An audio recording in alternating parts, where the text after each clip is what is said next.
but we're bad people.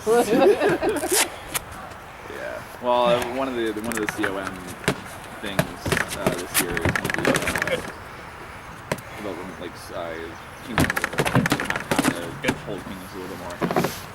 What's this now? The COM, one of their topics that they're going to talk about is kingdom removal. Yeah, I saw that, but I didn't see like removing kingdom status. Well, no, it's not removing; it's demoting. I'm Jewish. Well, I don't think yes. Yeah, I mean, well, yes. demoting from kingdom to what else? Like, what else? Freehold. So it's basically.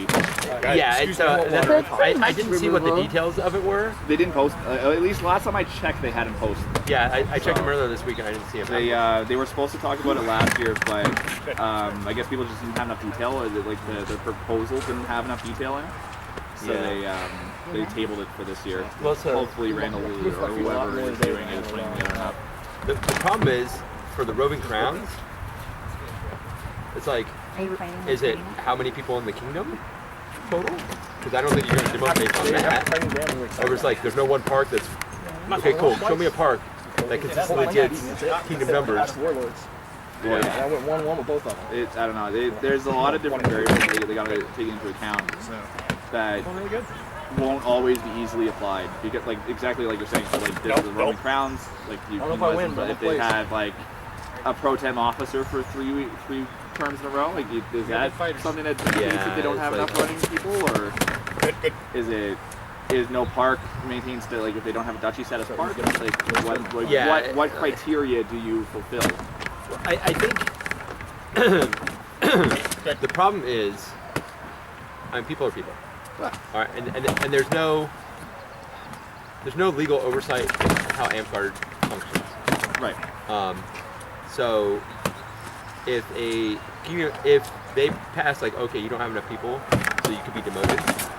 I guarantee you, every kingdom is going to suddenly have enough people. Yeah. Good. They'll find a way to get the numbers out of there. Because it's unique signings per month. And it might be that they need, instead of having a static criteria, they just need to find a way to assign a committee, or whether it's something that the COM just, if someone on the COM says, hey, this kingdom's fucking up, can we take a vote on this? Like just some sort of procedural thing where it does, where there isn't a static thing, because like you're saying, it'll be easy to either get around those criteria, or somebody might not notice, or some of it might not even be fair for some different groups. So. Yeah.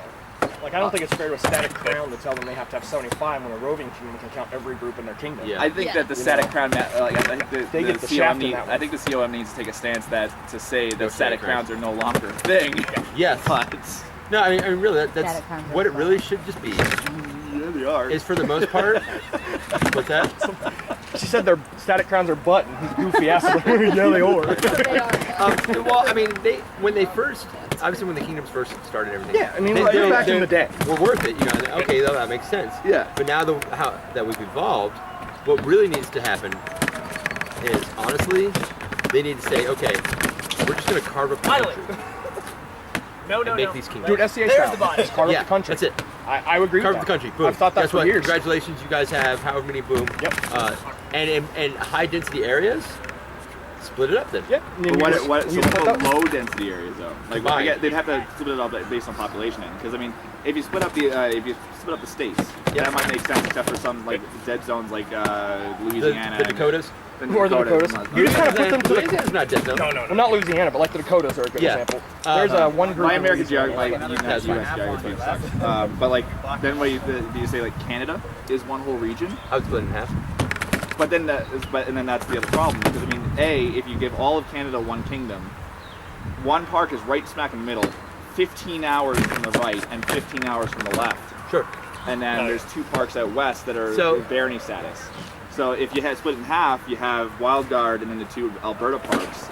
They're not really experienced enough, like in my opinion, they're not experienced enough to really be able to call it themselves a kingdom. So, in that, here's the thing: I would reevaluate the map every 2 years.